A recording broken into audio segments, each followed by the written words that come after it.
Hello and welcome to episode 404 of the Money to the Masses podcast with your resident expert, as always, Damien Fay and me, Andy Leeks. Damien, welcome back. How are you doing? I'm good, Andy. I'm going to only mention Rubik's Cubes for the final time on this podcast because I managed to solve the Rubik's Cube in under a minute, which was my ultimate goal. I know you've been able to do it, Andy, but I actually got there and managed to do it in under a minute. It's about trying to repeat that feat in the future. But interestingly, moving on from that, this week's been, you've pretty much going to have to be like ignoring any sort of internet online articles because AI is the big thing that everybody seems to be talking about. Artificial intelligence, how it's going to destroy life as we know it. But when I jest, I'm really talking about how it'll impact different businesses and stuff online and even entities like us. So that has been something we've been looking at, and there's been a lot of stuff online about it because obviously Google's launched their AI search functionality off the back of Microsoft launching their AI search via Bing, and Google's was obviously met with a lot of negativity because their AI gave a wrong answer in a demonstration that they gave, and it wiped, I don't know how many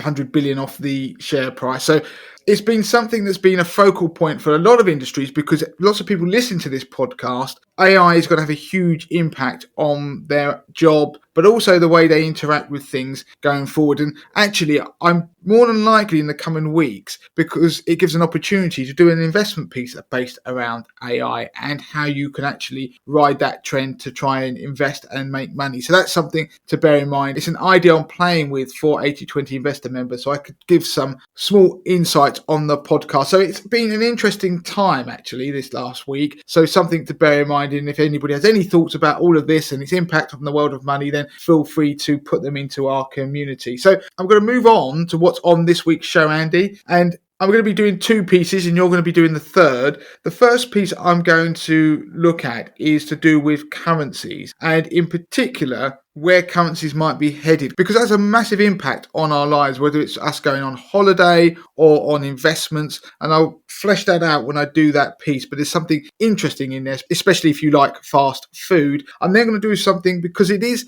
Valentine's Day this week. So it's not that I'm a particular romantic. If my wife listened to this podcast, she'd be the first person who'd be shocked that I'm doing something related to Valentine's Day, but it's to do with scams. So something called romance scams. There's been a number of banks that have issued warnings about romance scams, and actually it's quite sad when you see the numbers involved in terms of victims, but also in the amounts of money that people are losing as a result of these scams. And Andy, your piece is going to be? I'm going to be covering a piece on online banking and particularly online banking apps, which the Consumer Website and magazine did an interesting piece of research where they looked into depth at the security of these banking apps, and they ranked them from 1 to 10 and also gave just a little bit of insight around that. And I'm going to give a couple of extra tips on how people can stay safe by banking online. So that'll be at the end of the podcast. Right, so Damien, let's start with the first piece then, and it's to do with currencies. And you mentioned takeaways as well. I don't know where this is going, but I'm all ears. Yeah, so one of the things that everybody is impacted by are currency movements, whether you know it or not. So if you go on holiday, then you are directly going to be impacted by currency movements. So the strength or weakness of the pound versus the currency where you're holidaying.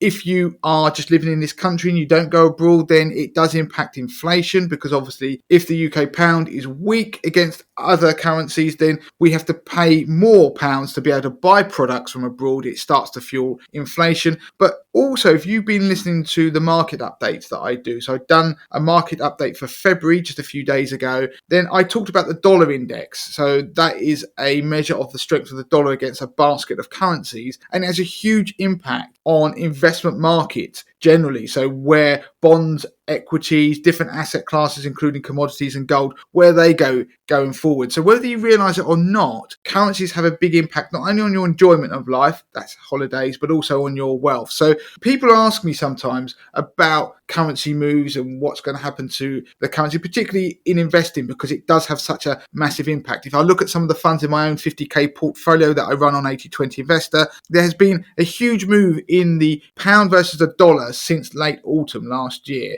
and that has had a big impact on certain funds, some to the positive, some to the detriment of their performance. And of course, if you get those currencies moves right, it can be a nice kicker to your portfolio. But I do not know what's going to happen with currency moves, so don't ask me. No one really does. That's speculation. And of course, currency moves can be quite wild, and if you get caught on the wrong side, then you will be licking your wounds financially. So what I wanted to do was take a slightly different angle on this about currencies. And I remember I went on holiday last year. I was in America with my family, and I came back, and Andy will tell you, all I did was moan about the price of things out there. Now, I know what the exchange rate is between the pound and the US dollar, but when I was going to do the supermarket shopping, because we stayed in a villa, so I wasn't eating out, we didn't really eat out that much because of the cost. I was going down and buying things that I would probably buy in the UK. So let's take example. I kept moaning about the cost of a baguette, right? So in a baguette in the UK, you could probably get that at that point for about £1, £1.50. If you went to a supermarket in the UK, I was paying about $3 or up to $3 in a supermarket in the US. And of course, that comparison of two products that were fairly similar, they weren't identical, was showing that even when you did the exchange rate, then given the exchange rate that I was paying at that time, I would expect the baguette still to be costing me less than $2, but it wasn't. It was costing me $3. So when I worked it back, I was like,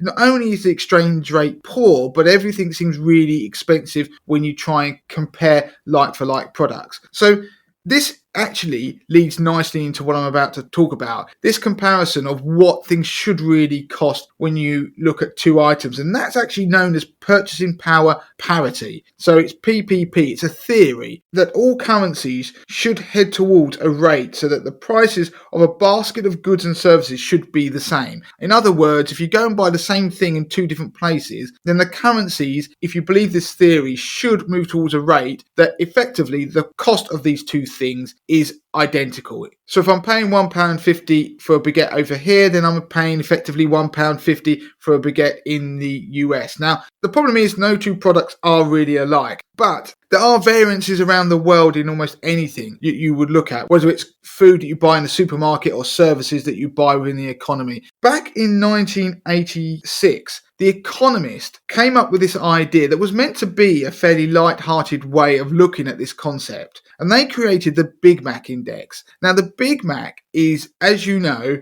available all around the world. So if you go to different countries, the Big Mac is the Big Mac, and you can buy that product wherever you go on holiday, and most people will end up finding one if they have a love of Big Mac in the UK. Now, the theory is that obviously the cost of that Big Mac should be comparable in each country that you go to. So if a Big Mac costs a few pounds in this country, then if you go to America, the equivalent price should be paid in US dollars. But of course, what you find is that isn't the case. And over the years, it was a light-hearted take on this, but it has been quoted in lots of different textbooks and has become a global standard for this idea of purchasing power parity, this PPP. So The Economist even did different versions. They did a GDP adjusted version of the Big Mac Index. So that was trying to take into account that if you had a country that was, say, like a developing nation that had a low GDP, then the price of a Big Mac should be lower in that economy. So they've done different variations of it. What it means is that the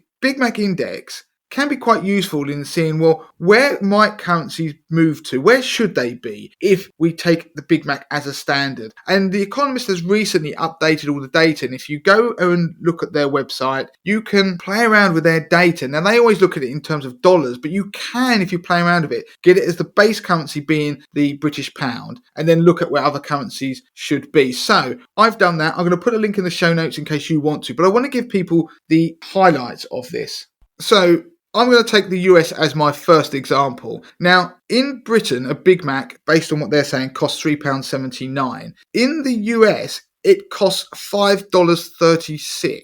Now, given that their Big Mac is the same product, if there was a parity there, then the exchange rate for the pound to the US dollar should be $1.41 for every pound. At the moment, it's about $1.23-ish, somewhere like that. That's when this research was carried out, but actually it's a bit below that. It's around about $1.20 for every pound. So interestingly, I'd been to America in the past, a few years ago, to celebrate a big birthday of mine, and about $1.40 was where the pound was at that point, and things didn't seem expensive as when I went last year. So, taking away from that, what that means is that if the pound dollar exchange rate was going to be fair value, then we would expect the pound to dollar exchange rate to move from around $1.20 back up to $1.41. And interestingly, that was up around the level it was just before Brexit, and then it collapsed. So that has implications, if it did happen, not saying it would, for investing, because obviously if the pound rallies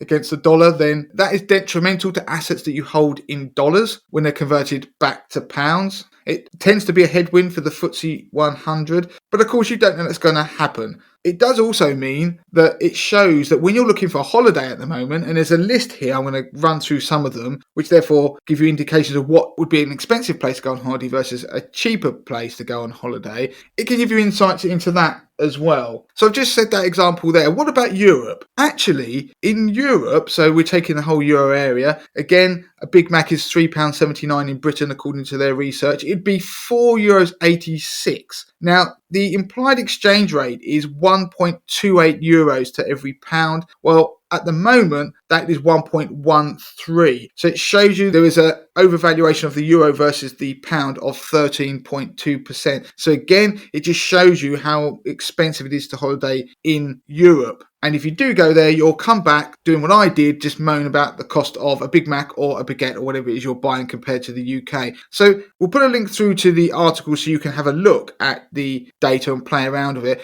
But places that would be very expensive based upon this to go on holiday are Switzerland, that's the most expensive, Uruguay, Norway, Sweden. Other places I'll throw out there are Australia, Saudi Arabia, the United Arab Emirates. And then when we start getting down to places that are more near parity, you've got places like Chile, and then you've got Canada. Now, if we move into places where the pound is overvalued versus those domestic currencies, then an interesting one is actually Hong Kong. Because if you go to Hong Kong, a Big Mac would cost in the UK £3.79. It would cost 21 Hong Kong dollars. That implies the exchange rate is 5.54 Hong Kong dollars for every pound. What the actual exchange rate you get, so if you were going to go to Hong Kong, you get 9.64 Hong Kong dollars for every pound. Of course, this is based on the research at the time they did this at the beginning of this year, and the exchange rates have changed. But it means that the Hong Kong dollar is about 40% undervalued versus the British pound. So if you're going to go on holiday, you want to start heading east. Other countries where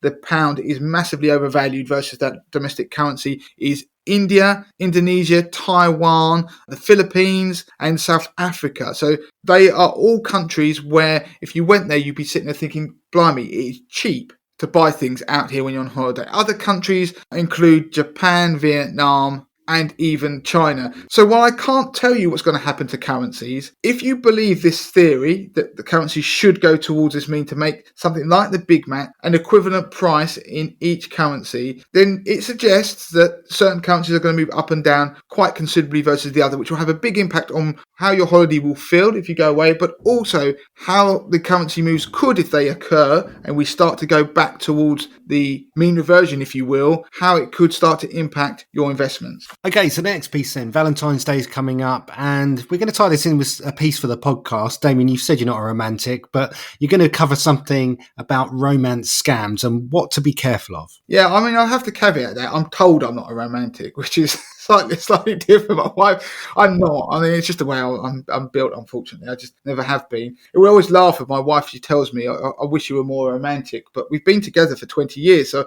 I never was. I'm not quite sure how I can change. But romance scams are something that apparently impact a lot of people. In fact, Action Fraud believe that £95 million a year is lost to romance scams. Now, depending on the stats that you look at, if you look at the numbers that Lloyd's recently put out, they think the number of victims has increased by 30% in the last year. So what is a romance scam? Well, it is a scam that usually originates online, so it could be via a dating app or social media, that ultimately leads you to give money to somebody you've never met after building a relationship with them online, and it actually turns out to be a fake and a complete sham. So one example that was given in the press this week, because the banks have been warning about them, of a lady who joined a Facebook group talking about films. Then somebody in that group messaged them privately, and then that conversation moved onto Messenger because they're encouraged to do so. They were chatting for periods of time. They eventually were encouraged to put that messaging onto WhatsApp. They were then talking more about their private lives and sharing photos about their families. And they actually got to obviously know each other. And then the person was sharing pictures of them. And the ultimate scammer, because you know where this is going, was sharing pictures of themselves and supposedly their daughter and places they were going. And they even had phone calls, but never video phone calls, interestingly. But they had phone calls and everything. And this person, obviously, they're starting to build a relationship, although it's online, and hence the romance equation of it. But then eventually, it got to a point where the scammer had an instance where their bank account had been frozen and they asked if they could have a small amount of money, but only small amounts like a gift card or something, just to tide them over. They'd sent through pictures of their bank statements and everything to make it seem 100% legitimate. And then eventually, in this case, the daughter became ill, needed an operation, but the scammer was away with their employer. I think they actually said they were a doctor that was helping out overseas in I think it was Syria or something, couldn't pay the medical bills. You see where this is going. And in the end, they were going to send the money, but it wasn't until a family member questioned it that the scam was obviously exposed. They'd already lost money, but it could have been much worse. Now, the point is that these scams, they can impact everybody because it's not about how smart you are. It's about you having a relationship you've built with somebody you think you know. And the only thing you might not have done, I mean, there'll probably be cases where they have actually met the person, but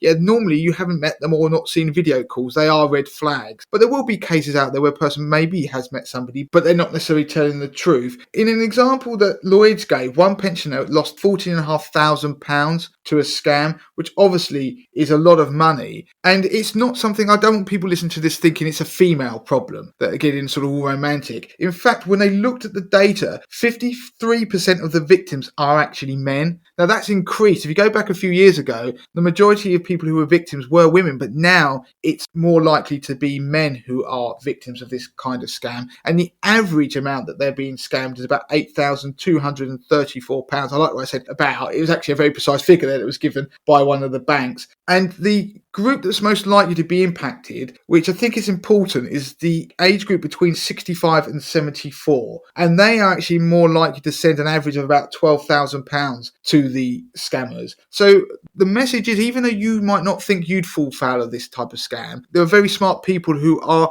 very financially literate. But when it comes to being able to give money, if you think about this, everybody has probably lent money to a friend or somebody they know and they've never got it back or something like that. It's playing on that emotional part, and particularly with something you think you're building a relationship romantically. But the important point that I want to highlight is that this could be impacting people in your life and you are not aware. So it could be your parents, could be your grandparents, could be your children. So you want to keep an eye out when they're talking about conversations about people that they've met, that they aren't therefore sending money, or if they start to help people, it will start off small and then it tends to progress based upon the information that the banks have released this week. Typical examples, the person and the scammer might be in the military, which is why they are sometimes in different countries, not being able to meet, and the reason that they suddenly need your financial help because they can't solve a problem they have maybe at home. They may be working on oil rigs. And another unfortunate version of this romance scam can be where they get people to send intimate photos and they then start blackmailing them. So that's going even further. So the message is, keep an eye out for romance scams.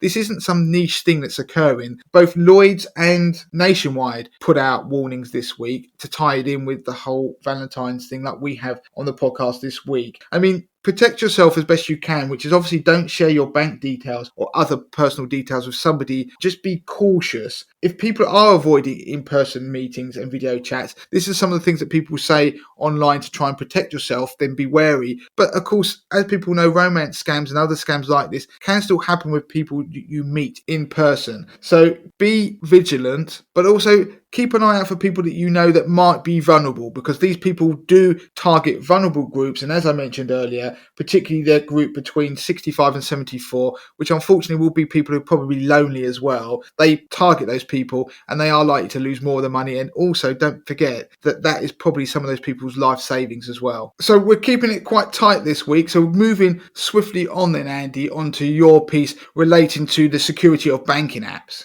Yeah, so I'm going to do a quick piece on how safe online banking is, and also reveal which banks have the best online and app security. And I'll finish the piece with a few tips for those who want to make sure that they can stay safe when banking online. So firstly, I want to credit Which, the consumer magazine that pulled together some research and insight into a number of banks and ended up ranking those banks using a number of security criteria. And so I thought it was interesting to reveal what sort of security criteria they were looking at, what banks use in terms of making sure that their customers are safe, and also revealed 10 of the banks ranked best to worst in terms of online security. So of course, when they conducted this research, they could only test certain criteria. They weren't, for example, able to see the back-end processes that were on the side of the banks. They were only able to test what they could access from their side. So the four main criteria they looked at was encryption. They also tested logins. They also tested account management and how safe that was, and also the navigation of the online apps